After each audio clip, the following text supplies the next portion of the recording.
Hello guys, என்ன மருமகளில் அடுத்ததாக என்ன நடக்குதுன்னு சொன்னால் பெரிய ஒரு ட்விஸ்ட் ஒன்று கொடுக்குறாங்க ஐஸ்வர்யா. யாருக்குன்னு சொன்னால் சேதுக்கு கோயிலில் வச்சு. சேது இதை கொஞ்சம் கூட எதிர்பார்க்கவே இல்லை. சேது சாமியாடும் போது என்ன சொல்லியிருந்தாங்கன்னு சொன்னால், தமிழ்ச்செல்வியை பார்த்து எங்கே பாரு, எந்த தப்புமே பண்ணாமல் நீ தண்டனை அனுபவிச்சுட்டு இருக்கிற, யார் இதுக்கு காரணமோ அவங்கள நான் சும்மா விட போகிறதே இல்லை, அவங்கள தண்டனை கொடுத்தே ஆவேன் அவங்களுக்கு என்ற மாதிரி அவங்க சொல்லியிருந்தாங்க. இதை கேட்டு ஐஸ்வர்யா பயங்கர பயந்துட்டே இருந்தாங்க. என்னப்பா இப்படி சொல்லிடுறாங்களேண்டு. ஆனால் திரும்ப ஐஸ்வர்யா என்ன நினைக்கிறாங்கன்னு சொன்னால், இவங்களே நான் பயமுறுத்தணும் என்ற மாதிரி நினைக்கிறாங்க. நினைச்சிட்டு சேது சாமியாடினதுக்கு பிறகு சேதுவை பார்த்து கேட்குறாங்க, எல்லார் முன்னாடியும் நீங்கள் கல்யாணமாகி எவ்வளோ நாளாகுது என்ற மாதிரி கேட்குறாங்க. கிட்டத்தட்ட ஒரு 1.5 மாதம் இருக்கும் என்ற மாதிரி சொல்கிறாங்க. 1.5 மாதமா உங்களோட ஒய்ஃபை நீங்கள் ஏமாத்திட்டு இருக்கிறீங்களே, உங்களுக்கு மனசாட்சியே இல்லையா என்ற மாதிரி கேட்குறாங்க. நீ என்ன சொல்ல வார ஐஷு என்ற மாதிரி செய்து கேட்குறாங்க. வேற யாரை பற்றி பேசுகிறேன், நான் என்ன பற்றி தான் பேசுகிறேன். ஓ, நீங்கள் தமிழ்ச்செல்வியை பற்றி பேசுகிறேன்னு நினச்சிங்களா? அவளை பற்றி பேச வேண்டிய தேவை எனக்கு இல்லை. என்னை கல்யாணம் பண்ணி 1.5 மாதம் ஆகுது, இன்னுமே நீங்கள் என்னில் பாசம் காட்டினதும் இல்லை, எனக்கு பிடிச்ச இடத்துக்கு கூட்டிகிட்டு போனதும் இல்லை, எனக்கு பிடிச்ச பொருளை வாங்கி தந்ததும் இல்லை, ஏன் ஒரு 10 நிமிஷம் கூட என்னோட உட்கார்ந்துருந்து பேசினதே இல்லை. எப்போ பார்த்தாலும் இந்த 2 குழந்தைகளை பற்றியுமே யோசிச்சுட்டே இருக்கிறீங்க. இது உங்களுக்கு சரியா படுகுதா? நீங்கள் பெரிய துரோகம் பண்ண மாதிரி உங்களுக்கு தெரியலையா? மற்றவங்க என்ன துரோகம் பண்ணாங்கன்னு தான் உங்களுக்கு தெரியுதோ என்ற மாதிரி கேட்குறாங்க. இதுக்கு சேது என்ன சொல்கிறாங்கன்னு சொன்னால், ஐஷு இங்கே பாரு, இதை பேசுகிறதுக்கான இடம் இது இல்லை என்ற மாதிரி சொல்கிறாங்க. ஏன் நீங்கள் மட்டும் பேசும்போது நான் பேசக்கூடாதா என்ன என்ற மாதிரி சொல்கிறாங்க. ஐஸ்வர்யா வீட்டில் ரொம்ப அமைதியான பொண்ணு மாதிரி இருப்பேன், இப்போ எதுக்கு இங்கே இவ்வளோ பிரச்சனை பண்ணுற, அது இவ்வளோ பேர் முன்னாடி. இங்கே பாரு, நான் ஒரு எம்எல்ஏ, எத்தனை பேருக்கு என்ன தெரியும், இந்த மாதிரியெல்லாம் பண்ணக்கூடாது, அப்பாவுக்கு அவமானமாக போயிடும், எனக்கு அவமானமாக போயிடும் என்ற மாதிரி சொல்கிறாங்க. ஓ, உங்களுக்கு அவமானமாக போயிடுமென்றதுக்காக நான் அமைதியாக இருக்கணுமா? நான் எனக்கு தேவையானதை யார்கிட்ட போய் கேட்குறது, யார்கிட்ட போய் சொல்கிறது? இங்கே பாருங்கள், எனக்கு என்ன தேவை என்றாலும் அந்த ஈஸ்வரி ஆண்டி தான் பண்ணிகிட்ருக்குறாங்க, அல்லது சித்ரா தான் பண்ணிகிட்ருக்குறாங்க. நீங்கள் எதுவுமே பண்ணுறதில்லை. நான் என்ன தேவை என்றாலும் போய் அங்கே தான் கேட்டுட்ருக்குறேன். ஐஸ்வர்யா, உனக்கு என்ன தேவை? உனக்கு எங்கேயாவது போகணுமா? உனக்கு ஏதாவது பிடிச்சிருக்கா? உனக்கு ஏதாவது பிடிக்கலையா என்று ஏதாவது கேட்டிருக்கிறீங்களா? அல்லது போனால் எங்களோட வாழ்க்கையை தான் நீங்கள் ஆரம்பிச்சிருக்கிறீங்களா? எதுவுமே இல்லை. அப்புறமா கோயிலை மற்றவங்களை பற்றி பேசுகிறீங்களா நீங்கள் என்ற மாதிரி சொல்கிறாங்க. எதுக்கு இப்போ நீ இந்த விஷயத்தை இங்கே பேசணும்? என்ன நடக்குதுங்க? என்ன ஆண்டி, என்ன நடக்குதுங்க என்ற மாதிரி சொல்கிறாங்க. என்னப்பா, அவள் சொல்கிறதுல ஒரு நியாயம் இருக்குத்தானே, ஆனால் அவள் பேசுகிற இடம் தப்பு தான். இங்கே எல்லார் முன்னாடியும் பேசக்கூடாது தான். ஆனால் எத்தனையோ தடவை இதை பற்றி அவள் எனக்கு சொல்லி கவலைப்பட்டிருக்கிறாப்பா. இன்றைக்கு கோயிலில் எல்லாருமே ரொம்ப சந்தோஷமாக இருக்கும்போது அவளோட மனதில் சந்தோஷம் இல்லை இல்லை, அவள் தன்னோட வாழ்க்கையை வாழவே இல்லைல்ல, அந்த கவலை அவளுக்கு இருக்குந்தானே, அதைத்தான் ஐஸ்வர்யா சொல்கிறா போல இருக்கு. என்னம்மா, அதைத்தான் பேசுகிற என்ற மாதிரி சொல்கிறாங்க. ஆமாம் ஆண்டி, அதை பற்றி தான் பேசிகிட்டு இருக்கிறேன் என்ற மாதிரி சொல்கிறாங்க. ஐஸ்வர்யா இப்படி கோமா கேட்குறதுக்கு காரணமே, எங்கே தன்னை பற்றின உண்மைகள் தெரிஞ்சிட்டா அவங்க தமிழ்ச்செல்வியோடய போய் வாழ்ந்துடுவாங்க, தன்னை வேண்டாமன்ட்டு ஒதுக்கி விட்டுடுவாங்க. அதுக்கு முன்னாடியே தான் சேர்ந்து வாழணும்னு தன்னில் ரொம்ப பாசமாக இருக்கணும் சேதுன்னு நினைக்கிறாங்க. சேது இதுக்கு சம்மதிப்பாங்களான்றது தான் பெரிய ஒரு கொஷின் மார்க்காகவே இருக்குது. சேது சொல்கிறாங்க, இங்கே பாரு, நீ என்ன சொன்னாலும் நான் கேட்க போகிறதில்ல, எனக்கு முக்கியம் என்னோட 2 குழந்தைகளும் தான். அதை பற்றி தான் நான் முதல்ல யோசிப்பேன், அதுக்கப்புறமா தான் என்னை பற்றியே யோசிப்பேன். அந்த நிலைமையில தான் நான் இருக்கிறேன் என்ற மாதிரி சொல்கிறாங்க. இதை பற்றி நான் யார்கிட்ட பேசணும்? இனிமே நான் பஞ்சாயத்தில் பேசணுமா? நான் அங்கே பேசிக்கொள்கிறேன். இப்போ நான் உங்களோட வீட்டுக்கு வரப்போகிறதில்ல, இனிமே உங்களை நான் சந்திக்கிறதா இருந்தால் பஞ்சாயத்தில் தான் சந்திப்பேன் என்ற மாதிரி சொல்லிட்டு போகிறாங்க. ஐஸ்வர்யா, இங்கே பாரு, இப்படியான தப்பான முடிவெல்லாம் எடுக்காத என்ற மாதிரி சொல்கிறாங்க. ஏன், அந்த தமிழ்ச்செல்வி தனக்கு நியாயம் தேவையன்றோன்னா உடனே என்ன பண்ணினா, பஞ்சாயத்தை கூட்டிகிட்டு இங்கே பாருங்கள், என்னோட குழந்தைய பிரிச்சுட்டாங்க, திரும்ப வாங்கித்தாங்கன்னு கேட்டாங்க இல்லையா, அதை மாதிரி என்னோட ஹஸ்பண்ட் என்னை பிரிஞ்சிருக்கிறாங்க, தன்னோட குழந்தைகளுக்காகத்தான் வாழ்கிறாங்க, என்னை பற்றி யோசனையே இல்லை என்ற மாதிரி சொன்னால் அதுக்கு என்ன பண்ணுவாங்க? அதுக்கு ஒரு தீர்வு தருவாங்க தானே, நான் அங்கேயே பேசுகிறேன் என்ற மாதிரி சொல்லிட்டு அவங்க காரில் ஏறி போகிறாங்க. பின்னாடியே ராஜாங்கம் சொல்கிறாங்க, இங்கே பாரும்மா, இப்படியெல்லாம் பண்ணாத, கொஞ்சம் பொறு என்ற மாதிரி சொல்கிறாங்க. நான் எல்லாம் நிற்க மாட்டேன் என்ற மாதிரி போகிறாங்க. அவங்க போகிறதுக்கான காரணமே இந்த இடத்துல தன்னை பற்றின உண்மைகள் தெரிஞ்சிடுமோன்னு தான் போகிறாங்க. ஆனால் என்ன நடக்குதுன்னு சொன்னால், சேது அவள் போனால் போட்டும், எனக்கு அதை பற்றியெல்லாம் கவலை இல்லை என்ற மாதிரி வந்து சொல்கிறாங்க. இதுக்கு தமிழ்ச்செல்வி சொல்கிறாங்க, ஒருத்தங்கண்ட வேதனை இப்போ தான் சில பேருக்கு புரிஞ்சிருக்கும் என்ற மாதிரி வந்து சொல்கிறாங்க. இந்த தப்புமே பண்ணாத எனக்கு தண்டனை தந்துட்டு இன்னொருத்தைய கல்யாணம் பண்ணி நிம்மதியாக வாழலாம்ன்ட்டு நினச்சாங்க. ஆனால் இப்போ தான் தெரியுது அவங்க வாழ்க்கையே ஆரம்பிக்கலைன்னு சொல்லி. பார்த்தியா, என்னோட கண்ணுக்கு முன்னாலேயே அவள் வேண்டாண்டு போகிறத பார்க்க வச்சுட்டாங்க என்ற மாதிரி வந்து சொல்கிறாங்க. இங்கே பாரு, அவள் ஒன்றும் வேண்டாண்டு போகலை, அவள் திரும்பி வருவா, வந்தால் வரட்டுமே, யார் வேண்டான்னு சொன்னால், வந்தா என்ன வராட்டி என்ன, எங்களுக்கு என்ன பிரச்சனை, தினம் பற்றியா என்ன நடக்குதுன்னு சொல்லி என்ற மாதிரி வந்து சொல்கிறாங்க. அப்படி சொல்லும்போது அவங்கள்ட பாட்டியும் என்ன சொல்கிறாங்கன்னு சொன்னால், ஏண்டா ராஜாங்கம், அந்த வீட்டில் தானே நீ இருக்கிற, அந்த வீட்டில் இவ்வளோ பிரச்சனை இருக்கும்போது பார்த்துட்டா இருந்த, சேது இனிமே வாழ தொடங்கலையாமே, அது மட்டும் இல்லாமல் குழந்தைகளையும் வந்து இங்கே ஒரு குழந்தை அங்கே ஒரு குழந்தைன்னு பிரித்து வச்சுட்டீங்கன்னு சொல்லி என்னில் இப்போ வரைக்கும் அந்த தமிழ்ச்செல்வி கோவமாக தான் இருக்கிறா, என்னோட சரியாக பேசுகிறதே இல்லை.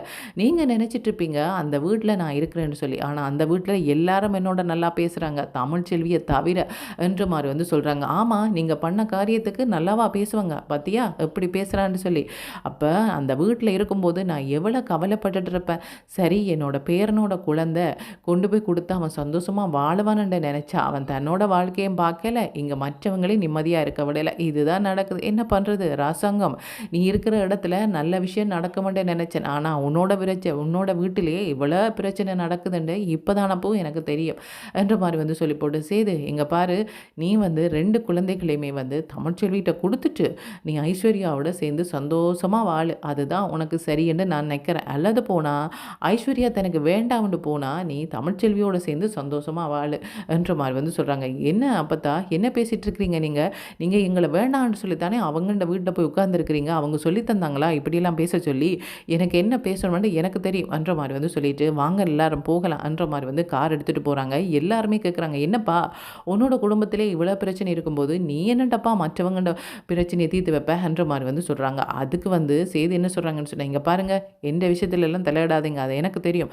ஐஸ்வர்யா இப்படி கோவிச்சுட்டு போனது இதுதான் முதல் தடவை, இனிமேல் வந்து அவள் கோவிச்சுட்டு போக மாட்டான்ட்டு நேராக ஐஸ்வர்யா வீட்டுக்கு போகிறாங்க. அங்கே போனால் ஐஸ்வர்யா இல்லை, ஐஸ்வர்யா இங்கே வரலப்பா, அவள் அவனோட தானே கோயிலுக்கு வந்தாங்கன்னு கேள்விப்பட்டான் என்ற மாதிரி வந்து சொல்கிறாங்க. இங்கே வரலையா, அப்புறம் எங்கே போனா என்ற மாதிரி வந்து அவங்க பயந்துட்டாங்க.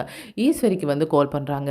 ஐஸ்வர்யா வேறு எங்கேயாவது போயிட்டாளா, எங்கேன்ட்டு தெரியலையே, இங்கே வரலன்னு சொல்கிறாங்க என்ற மாதிரி வந்து சொல்கிறாங்க. இவங்க எங்கே போயிருக்கிறாங்கன்னு சொன்னால் அவங்க இந்த ஃப்ரெண்டு வீட்டில் போய் உட்காந்துருக்குறாங்க. சே, என்ன பண்ணுறது, இப்படி பண்ணிகிட்ருக்குறாங்க என்ற மாதிரி வந்து அங்கே கோவமாக வந்து பேசிகிட்ருக்குறாங்க. ஆனால் அவங்கள்ட மனசுக்குள்ள பயமாக தான் இருக்குது, என்னப்பா இவங்க கண்டுபிடிச்சிடுவாங்களோன்னு சொல்லி. ஆனால் இவங்க என்ன பண்ணுறாங்கன்னு சொன்னால், போனவ வீட்டுக்கு திரும்பி வருவா தானே அண்ட் நினச்சிட்டு சேது என்ன பண்ணுறாங்கன்னு சொன்னால் வீட்டில் போய் உட்காந்துருக்குறாங்க. அவங்க அழகரோட விளையாடிட்டு இருக்கிறாங்க. அப்படி இருக்கும்போது தான் அவங்க கல்யாண நாளில் இருந்து இன்று வரைக்கும் ஐஸ்வர்யாவுக்கு என்ன பிடிக்கும் என்று நான் கேட்டதே இல்லை. அவள் பாவம் இந்த வீட்டில் இருந்து ரொம்ப கஷ்டப்பட்டுட்டா போல இருக்கு, அதுதான் அவளை கோவத்தையும் இன்றைக்கு அவள் கொட்டி தீர்த்துட்டா, இனிமேல் நான் அப்படி பண்ணவே கூடாது, பாவம் இல்லை என்ற மாதிரி வந்து நினைக்கிறாங்க. அப்படி இருக்கும்போது அழகர் அழுகிறாங்க. உடனே வந்து அவங்க வீடியோக்குள்ள மீனாட்சியை காட்டுறாங்க. அப்படி இருக்கும்போது தமிழ்ச்செல்வின்னு சொல்கிறாங்கன்னு சொன்னால், ஏங்க நீங்கள் இன்னுமே வந்து ஐஸ்வர்யாவை கோவப்படுத்திட்டு தான் இருக்கிறீங்களா, என்னோட தான் சந்தோஷமாக வாழலை, என்னோட வாழ்க்கையை தான் நீங்கள் நாசமாக்கிட்டீங்க, பாவம் அந்த பொண்ணு உங்களை நம்பித்தானே வந்துச்சு, அந்த பொண்ணோட வாழ்க்கையை நீங்கள் நாசமாக்கிடாதீங்க என்ற மாதிரி வந்து சொல்கிறாங்க. இங்கே பாரு தமிழ்ச்செல்வி, யாரோட வாழ்க்கையை நான் நாசமாக்கல, ஒரு சில பேர் செய்த தவறுதலால் அவங்க இப்படியான விஷயங்களை அனுபவிச்சுட்ருக்குறாங்க, நீ வந்து எங்களோட குடும்ப மானத்தை கப்பலேத்தின, அதனால் இப்படி இருக்கிற என்ற மாதிரி வந்து சொல்கிறாங்க. நான் பண்ணினேன்னா அதுக்கு உங்களோட ஆதாரம் இருக்கா என்ற மாதிரி வந்து கேட்குறாங்க. ஆதாரம் சீக்கிரமாகவே எனக்கு கிடைக்கும், அப்போ தெரியும் தமிழ்ச்செல்வி என்ற மாதிரி வந்து சொல்கிறாங்க. நீங்கள் உலகத்தில் எங்கே தேடினாலுமே அதுக்கு ஆதாரம் கிடைக்காது. ஏன்னு சொன்னால் அப்படி ஒரு விஷயத்தை நான் பண்ணவே இல்லை, நான் உங்களுக்கு வந்து ஃபோன் பண்ணவும் இல்லை, என்னோட வாய்ஸில் வந்து வேறு யாரோ தான் பேசியிருக்கிறாங்க என்ற மாதிரி வந்து சொல்கிறாங்க. இப்படி இருக்கும்போது வந்து சேது என்ன நினைக்கிறாங்கன்னு சொன்னால், ஐஸ்வர்யா வந்து தமிழ்ச்செல்வியோட வாய்ஸில் பேசினதாக தான் வந்து தனம் வந்து சொன்னான்.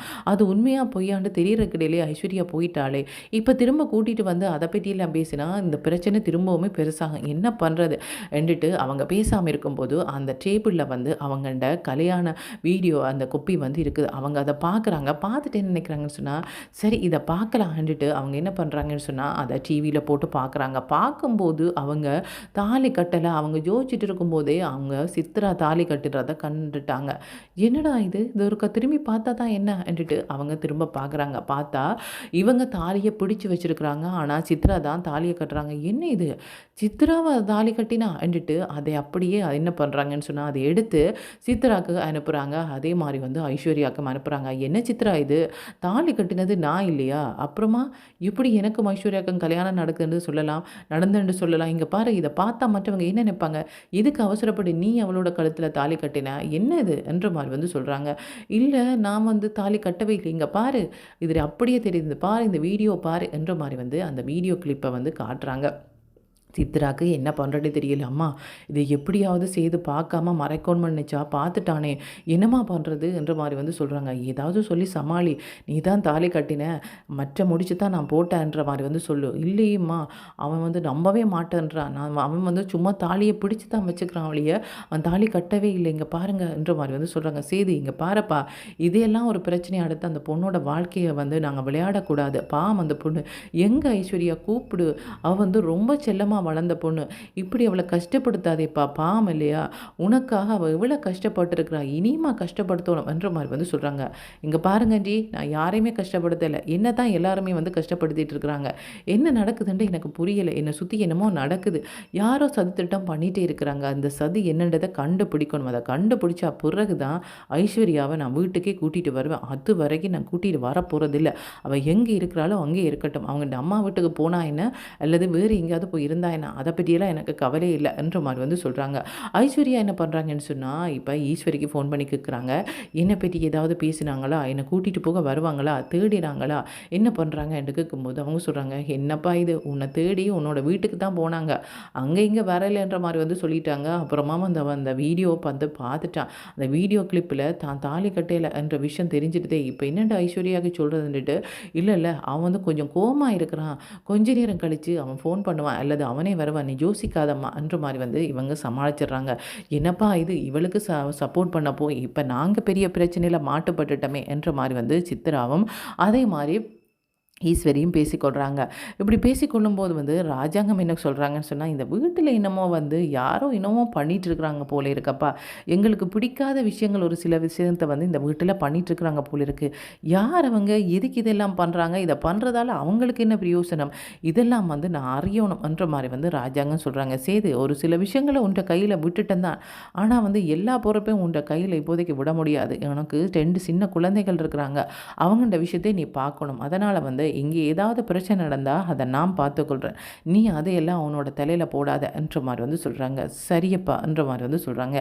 இனி ராஜாங்கம் ஒவ்வொரு விஷயமாக தேடி கண்டுபிடிக்க போகிறாங்க. அவங்களுக்கு ஈஸ்வரி மேலே ஒரு சந்தேகம், இவங்க எதுக்கு எல்லா விஷயத்துலேயும் வந்து தலையிடுறாங்க, எல்லா பிரச்சனைக்கும் இவங்க தான் காரணமாக இருக்கிறாங்க, ஏன் இப்படி எல்லாம் பண்ணுறாங்க என்றதை கண்டுபிடிக்க போகிறாங்க. கண்டுபிடிச்ச பிறகு ஐஸ்வர்யாவுக்கும் சேதுக்கும் கல்யாணம் நடக்கலை, இதெல்லாம் பிளான் பண்ணி நடந்த விஷயம்ன்றதை அவங்க அறிகிறாங்களா தெரியலை. வெயிட் பண்ணி தாங்க பார்க்கணும். ஓகே, தேங்க்யூ, பாய்.